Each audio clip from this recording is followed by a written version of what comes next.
They ate human flesh. Nevada's Cave Dwellers, 1858. Welcome to Native Legends and History Stories, where forgotten tales of America's past come alive.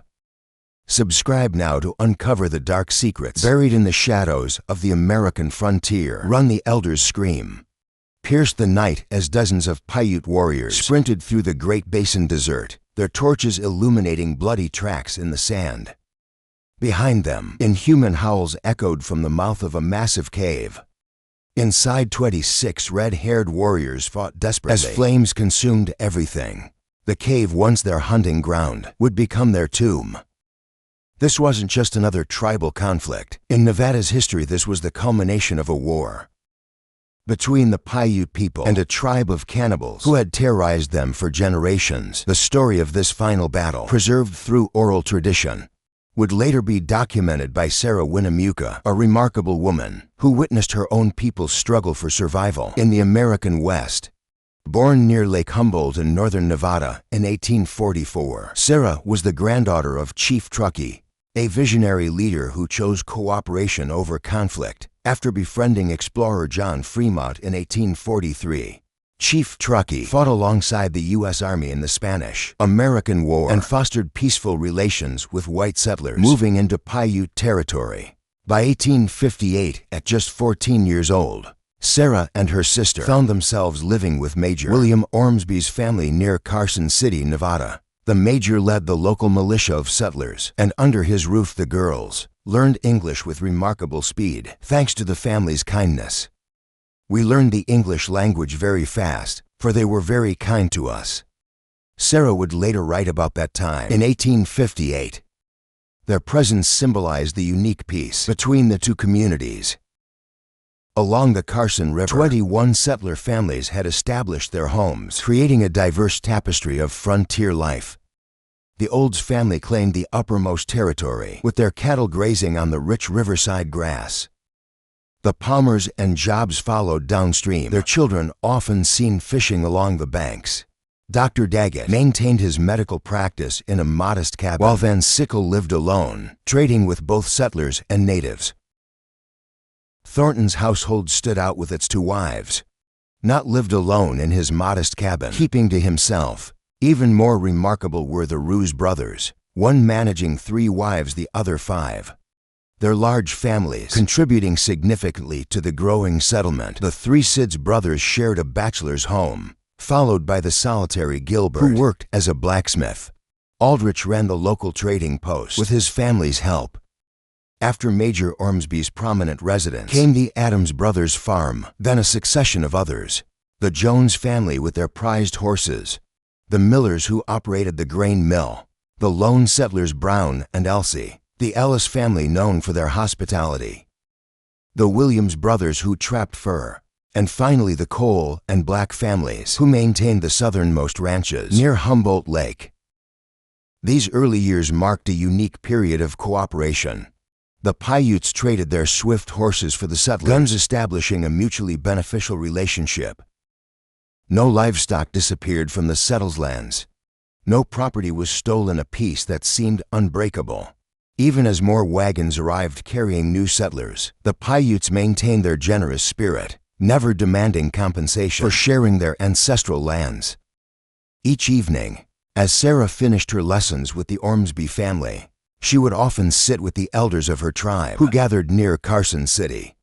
They shared stories of the past, including the terrifying tale of the red-haired tribe. These warriors would emerge from their caves at night, setting elaborate traps along well-worn paths. They didn't just hunt for food. They hunted humans, dragging their victims into dark caverns that echoed with screams. The elders spoke of finding empty graves, of children disappearing in the night, of an evil that had plagued their people, until the final devastating battle.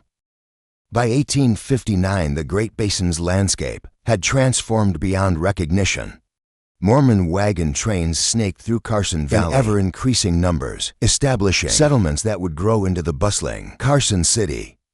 Mines carved into mountainsides, while farms spread across valleys and plains, marking territories that had belonged to the Paiutes for generations.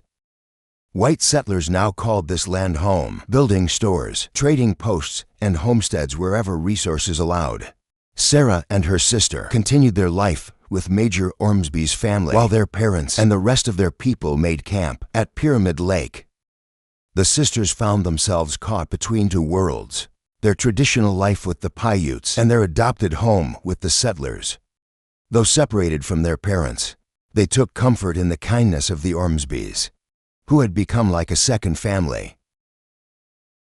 As winter approached, John McCullen, a trader widely respected by both settlers and Paiutes, prepared for his annual journey to California. His store, situated 30 miles downstream along Carson River, needed substantial winter provisions. Together with McWilliams, he carried a considerable sum of money for supplies. The two men departed as night fell, making camp in the mountain passes that linked Nevada to California. They never reached their destination. In the darkness, unknown assailants struck. The killers, after shooting both men with guns or pistols, carefully placed arrows in the wounds, a calculated attempt to cast blame on native tribes. By morning, words spread through settler communities. Indians killed John McCullen. The accusers, when pressed for evidence, pointed to the arrows protruding from the bodies. That same afternoon, a group of 30 men ventured into the mountains to recover the corpses, bringing back both bodies and the planted arrows as grim proof of their claims. The gravity of the situation prompted Major Ormsby to summon Natchez, Sarah's brother and peace chief of the Paiutes, along with their cousin young Winnemucca and 100 tribal members within 2 days. They arrived at what would become a pivotal gathering. The tension was palpable as Major Ormsby displayed the arrows, seeking answers. Young Winnemucca examined the arrows closely before declaring to the assembled settlers, "These belong to the Washoe tribe." Major Ormsby turned to Natchez, their longtime ally, pleading, "Will you help us bring in the Washoe chief? We need him to surrender those responsible for these murders." Natchez, maintaining the spirit of cooperation his father, Chief Truckee, had established, agreed to assist in finding McMullen's killers. That evening, the Paiutes organized a war dance, the first Sarah had ever witnessed. White settlers gathered in numbers to observe the ceremony, their faces showing mixed expressions of fascination and unease. Lizzie Ormsby moved through the crowd, repeatedly asking, "Where is Natchez?" But his ceremonial dress rendered him unrecognizable, even to those who knew him well. As the dance concluded, Major Ormsby rallied his men to sing the Star-Spangled Banner. Sarah noted how differently it sounded from her grandfather's rendition, her first time hearing the anthem performed by white voices. Young Winnemucca, exercising his authority as war chief, selected 5 warriors to locate and escort the Washoe chief. The following morning, they returned with Chief Jam and 10 members of his tribe. White settlers immediately encircled the Washoe delegation as Major Ormsby presented the arrows, demanding, "Do you recognize these?" Chief Jam straightened his shoulders and replied firmly, "You ask if these are my people's arrows. I say yes," before he could elaborate. Major Ormsby declared, "That's all we need to hear." Through Natchez's translation, he issued his ultimatum to Chief Jam. "Your people have killed 2 men. Bring us the murderers and return the stolen money. Cooperate and no harm will come to anyone." Standing amidst the hostile crowd, Chief Jam defended his people with unwavering conviction. "I know with certainty that my people are innocent of these murders. Every one of our men has been present in Pine Nut Valley. This tragic event bewilders us as much as it does you." His words hung heavy in the air, but the settlers had already made their judgment. Young Winnemucca's voice cut through the tense silence. "These are your arrows, yet you deny everything." His fingers gripped the blood-stained arrows tighter. 10 days, you have 10 days. To bring us the killers of our white brothers. Their kindness to us demands justice." His eyes swept across the gathering. "Who among your people could be so heartless?" The Washoe delegation departed with bowed heads and trembling hands. As their figures disappeared into the distance, Natchez gathered his men in a tight circle, their whispered concerns carried away by the wind. Each warrior shook his head in disbelief. Something about this situation felt wrong. 6 days passed before Chief Jam returned. This time 3 young Washoe men stumbled before him. their wrists bound with rope. One's wife clung to his arm, while the mothers of the other two followed, close behind, their faces etched with desperation. White settlers converged on the prisoners like vultures, clapping iron handcuffs around their wrists, before dragging them to a makeshift jail, a small wooden house on the settlement's edge. Dawn brought a crowd of settlers pressed against the jail's windows. "Hang the devils!" The shouts grew louder, as young boys pelted the building with stones, their cruel laughter mixing with vicious slurs. The prisoners huddled inside, flinching at each impact. At 3 o'clock, a column of 31 armed men appeared on the horizon, rifles gleaming on their shoulders. Their synchronized footsteps thundered across the ground as they approached the jail. Natchez and young Winnemucca rushed to intercept them, but were drowned out by a piercing scream. "They've come to kill them." A Washoe woman's wail echoed across the valley, her grief so raw it seemed to shake the mountains. Other women joined her lament, until their combined sorrow filled the air for miles around. Natchez tried to quiet them, but their pleas only grew more desperate. Great Chief, one mother clutched at his buckskin shirt, tears streaming down her weathered face. "My son is innocent. None of our men have left the camp in over a month. Our chief sacrificed these fatherless boys to protect the rest of us." Her fingers dug deeper into the fabric. "Please, you must believe us." A young girl no more than 12 grabbed his arm. "Mighty chieftain, my brother is all mother and I have left. We depend on his hunting to survive." Her voice cracked with desperation. "He's as innocent as you are, as innocent as the sun rising each morning." The new bride of one prisoner threw herself at young Winnemucca's feet, her body shaking with sobs. "We were only married this winter," she choked out between gasps. "I've never left his side. Please let the good spirits move your hearts to mercy." Suddenly, she lifted her tear-stained face toward Chief Jam, her voice turning bitter. "You gave my innocent husband to them to save yourself. You coward." Natchez stepped forward to address the gathered Washoes. "These men will be taken to California to face trial." His words were cut short by a woman's shriek. "Look, they're taking them." The crowd surged forward as the prisoners were let out. In an instant, the 3 men broke free, sprinting toward the open desert. Gunshots cracked through the air. 2 prisoners stumbled, blood blossoming on their shirts. The third skidded to a stop, raising his hands in surrender, but it was too late by sunset. All 3 lay dead at first light. The Washists rushed to claim their dead. The young bride collapsed over her husband's body, her keening piercing the dawn silence around her. Others gathered, their combined grief so profound it seemed the very mountains should weep in sympathy.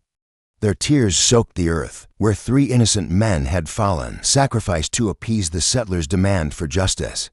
The morning air filled with anguished wails as Washoe women clutched their dead, blood seeping into their clothes. Their hands trembled as they brushed dirt from cold faces, cleaned wounds, and prepared the bodies according to their customs. Some gathered sacred herbs, while others began constructing the funeral pyres that would send their loved ones to the spirit world. Sarah stumbled through the settlement, vision blurred by tears, her moccasins leaving crimson prints on Mrs. Ormsby's clean wooden floor. As she burst inside, her chest heaved with sobs. As she gripped the back of a chair for support, the Washoe women speak truth, she choked out between ragged breaths. "I watched their men every day. They never left their camp. How could they have killed the traitors?"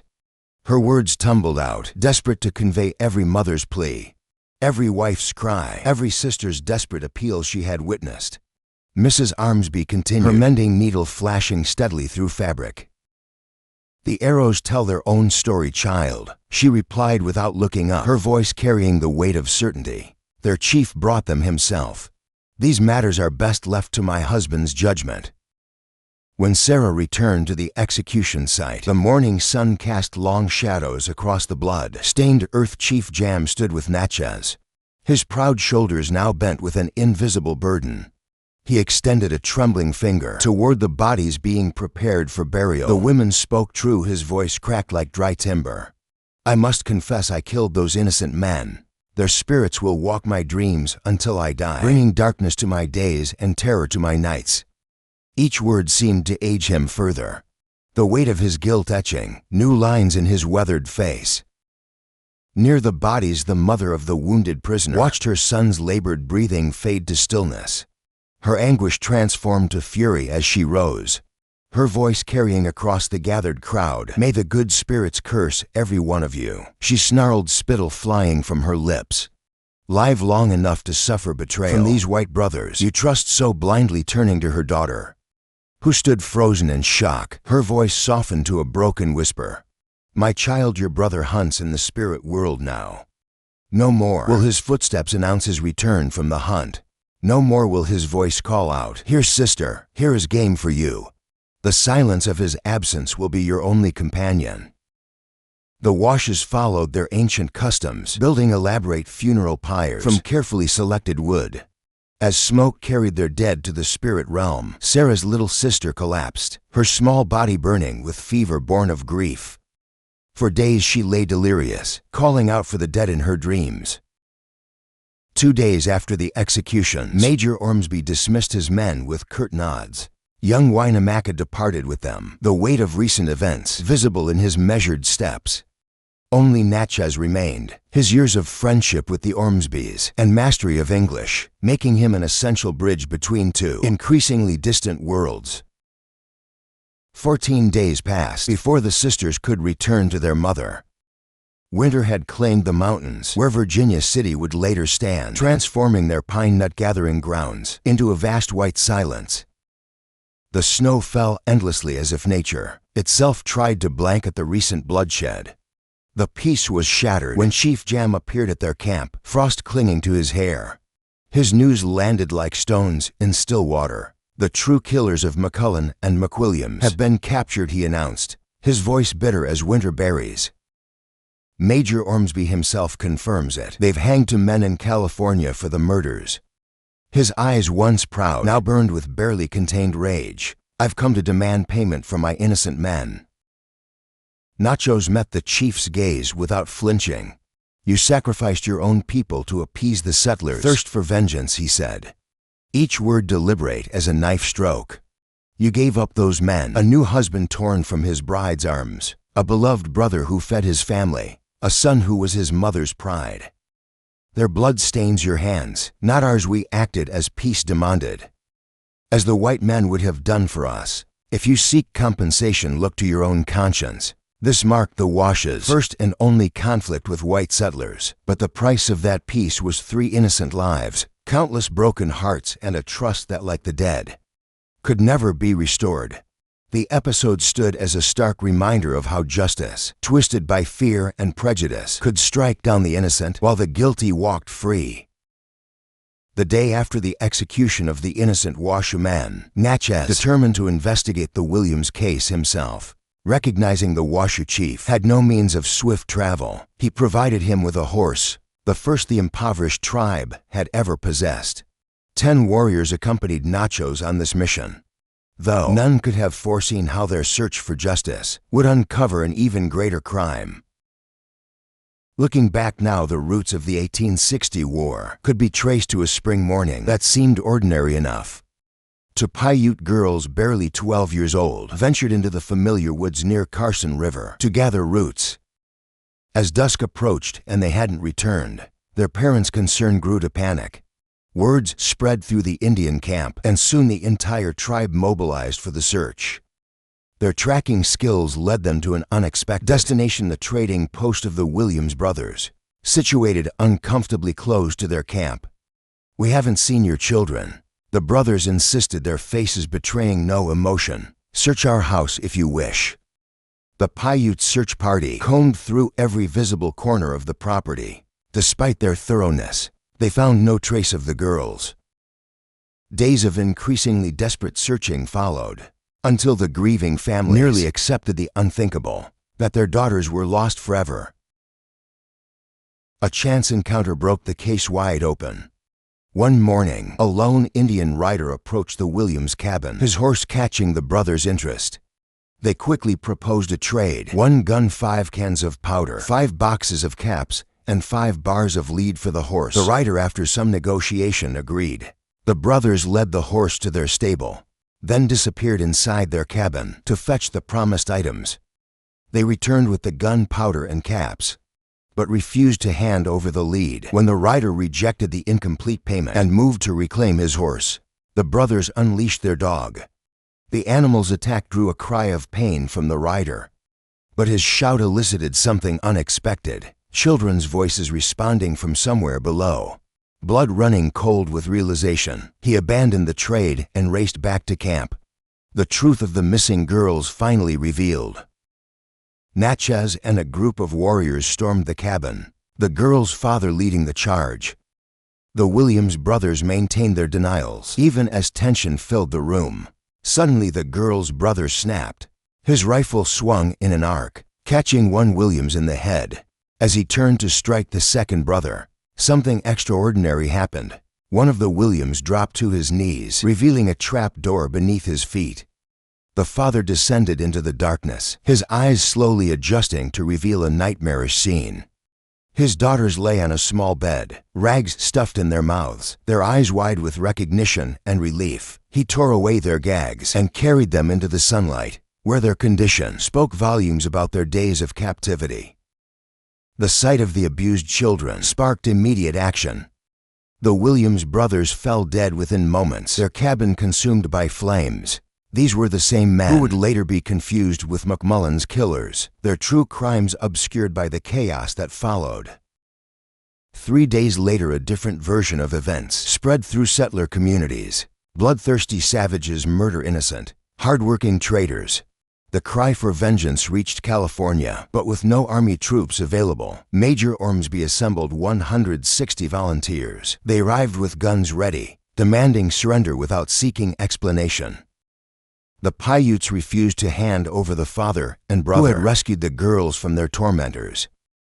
When Ormsby's men opened fire, the tribe responded as any people would. They took up arms to defend their own.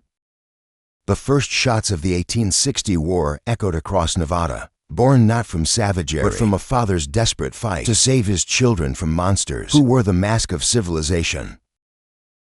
The war lasted 3 brutal months. Over 100 white settlers fell in battle, while the Paiutes mourned their own dead. Among the casualties was Major Ormsby, whose hasty judgment had helped spark the conflict, yet whose death would haunt Natchez until his own final day. In the heat of battle, Natchez spotted Major Ormsby ahead of the Paiute warriors.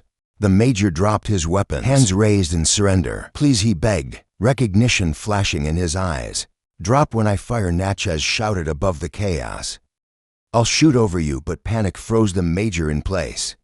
As Natchez aimed to fake the shot, another warrior's bullet found its mark. The man who had once welcomed Sarah and her sister into his home crumpled to the blood-soaked earth.